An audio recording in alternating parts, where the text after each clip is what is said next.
It's time for the Jim and Terry Show.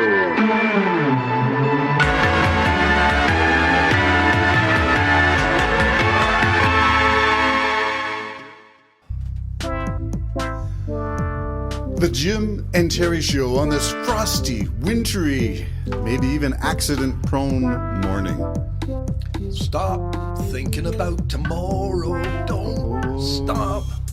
And who is that? Is it Christine McVie? Yeah. From? She died. Fleetwood Mac. Fleetwood Mac. 79. I didn't realize she was... 79, a brief illness. She suffered with back pain a lot. She left Fleetwood Mac, and they were just thinking about doing another tour. Then COVID hit, and she wasn't sure whether or not she could do the tour. And then now she had a quick illness, and then bang, gone. So the passing of a legend, because apparently a lot of the songs were written. Yeah. And she sang lead in. Yeah. She was very talented, very underrated. Yes. Very bluesy voice. And Fleetwood Mac wanted her, they got her, and then of course she wrote a lot of the songs on Rumors, which was 40 million sold. Wow. 40 million people. Imagine 40 million people liking your stuff. Holy moly, that'd be nice. Imagine John Lennon. Yeah. You can imagine a lot of stuff. Yeah. All right, let's move on into other things. I'm going to go straight into, while we acknowledge the passing of musicians, I want to revisit, first of all, the Howard Stern show, the interview with the boss. That was great. Did you watch? I watched some of it. I haven't taken the whole thing in. But I watched the song, and I can't name it offhand, but where Howard Stern said, "You made me cry." Was that Thunder Road or Racing in the Streets? One of them. Yeah.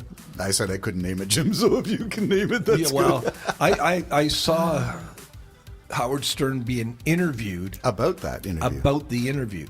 And he was blown away. He was just blown away. The guy, and yeah, Springsteen has such talent. He's still going, man. So he's still going, and therein is our encouragement. Yeah, the guy is phenomenal, and and to think of what he went through in the beginning and continued on. That was me. My phone just pinged. I have a very active phone. You're today. In the studio, my friend. Yeah, I wonder if leave your devices outside. Put them in the bin. Santa Claus or something. I should check and see who's looking for me. A voicemail, Steve and Sandy. Oh, I should get this. Are you picking Steve up for men's breakfast on Saturday? Yes. Yes. And there you go, live on the Jim and Terry Show, where Yeah. nothing gets edited out. Jim answers his phone. That's his choice. I'm going to move on from the boss interview, which is really great. If you haven't seen it, interview is well worth the... And I don't follow Howard Stern. Yeah. But this one was him. this was worth it. The boss So tamed that's him, one I think. thing. And the passing of McVie from Fleetwood Mac is another musical theme. But let's go on to some political stuff that's in the news too. We finally got, and that's why I'm flipping the screen so that you can see it. Yeah. Not flipping my finger, flipping the screen. Sedition, conviction, sentencing soon, Well, but conviction. I think that's correct as far as what I've observed. Well, for all the people in the Republican Party who said it was a picnic, they were all just nice people. Oh, well. I think when you take a look at this is the first time in 100 years or more that this charge has been... Well, he's lucky it wasn't 100 years ago because they'd kill him. That would be the sentencing. That's the sentencing, is death. Yeah. It is a betrayal of your country. That's what it is. And that's a small group of people, or I don't even care if it's a large group of people, wanting to force their will on the remainder people. Right. And the United States, Canada, and other free countries aren't designed that way. So for comparison, you and I were talking about this while the coffee was being made this morning, is that there are issues of real freedom and real lack of democratic principles in other countries in the world unfolding right before our eyes that have nothing to do with what we have seen in either the January 6th insurrection or in the Ottawa protest. What are some of those things that you're aware of? Well, I felt really bad for the Iranian soccer team. Yeah. Because they were not singing the anthem And in Canada, as you know, you can choose to sing, not to sing, to Yep. stand up, sit down. It's all totally up to you. But there, they got word from the government saying, if you don't behave, imagine being told by your government, we want you to behave. If you don't behave, we're torturing your family. It's incredible to hear that that's what's going Yeah. on. And we're in the Arab world. We're in Qatar. And you'd think principles of Islam would prevent you from saying such stuff? Yeah, it's almost unbelievable in this modern day.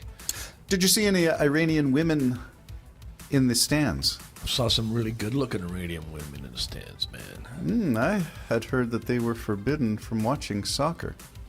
Oh, Did then they- maybe there were other people. Well, I'm wondering whether there were people from other Arab nations who were watching and supporting Iran. Could have been, yeah.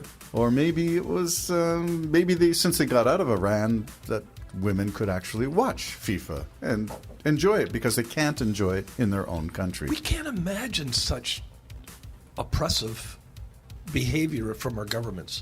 Actually, you told me a story about sports in Canada that we can imagine that I never knew about. So have you heard? Yeah. No, I didn't hear, but Jim did. So And this tell is us. going to blow your mind, folks. If you're from a foreign country and you come to this country as a baby, as a toddler, as an infant, and you come to settle in Canada, and you decide as you're growing up, you kind of like hockey and you want to get it into hockey, and you start getting very good at hockey to the point where you can play very competitive and even maybe on the Canadian, well, professionals, but on the Canadian team. Did you hear that person has to get from their government of origin a release? That's unbelievable. It is unbelievable. So someone comes here 6 months old, parents move here, he grows up, he's a Canadian, has to get permission from his country of origin before he can play on the This Canadian is team. Canada we're talking And we're about. talking 2022. Almost 2023. Unbelievable. Well, we'll go on to 2023 in another week or two and talk about year-end stuff and looking forward to 2023. But for now, the theme is things that were unexpected, I guess. The passing of Fleetwood Mac's singer and songwriter.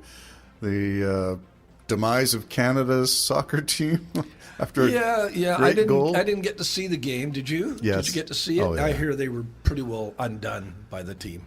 They had a great first half of the first half, and you could see it starting to ebb and flow. And kudos to Croatia. I mean, it was a good game, good team. And Canada, apparently, much like hockey, where you could have a 4-goal lead going into the third period and lose 5-4. Yeah. Not uncommon, and World Junior has had one of the most monumental collapses in junior hockey, men's junior hockey. So we know these things happen. It happens to Canada a lot. Yeah, and it was you almost said to yourself, well, figures, you know. It just figures we did a couple of stupid things. The first game we played, the penalty shot should have been done Taken by by somebody somebody, else. I think we talked about that on one of our other podcasts. It wasn't. That's so Canadian. Yes. Nobody's- Let somebody else go. Yeah. Oh, you shoot it. Yeah. Yes, but you're After you. You're the professional. That's but this right. would be your opportunity to get the first goal ever. That's right. You shoot. We're just dumb when it comes to stuff like that. Or nice, maybe. Yeah, it's not dumb. It's nice. We're so nice. We Yeah. trip over each other. I don't and know miss- what happened in the second game, other than I heard someone say that their midfield just was Yep. played to death. Yep. Like the opposing team Would just you mind danced around. putting your phone I told under you it's low a volume? busy. Yeah, I know, but do you have to have it on during the podcast? Well, we're almost out of this show, and yeah, then I'll okay. take a quick I'm look. finding it very distracting. So you I'm know just, what? Not you, I'm finding it very distracting. I'm hearing it in my mic. Yeah. So okay. You notice that I don't. I leave my stuff. It's upstairs. Yeah. So anyway, Yeah, but nobody's interested in you. well, that might be so. That might be so. What are you doing? You're hurting my feelings. All right. I'm kidding. You're a very interesting human. We got something else to talk about, which is to bring it back to the seditious conspiracy and these guys not being your average hot tubber Yes, yes. in the Ottawa convoy. This guy from the Oath Keepers, the fact that they have been convicted now sets in motion the possibility of getting other people. Yeah, and I think it has to be done. I mean, I hate to be cruel about it. I mean, are any of them saying sorry? Are any of them pleading, mercy? I didn't know what I was getting into. I don't know about that. Yeah, I'm not but sure I've heard when a sorry. you turn against your own country, as I said, if it had happened 100 years ago, they would have been put to death. I'm looking forward to see where this leads. Who else can be caught under the title of a seditious conspiracy? Stay tuned, The Jim and Terry Show. Maybe Mr. T? Well, interesting choice. Bye-bye for now.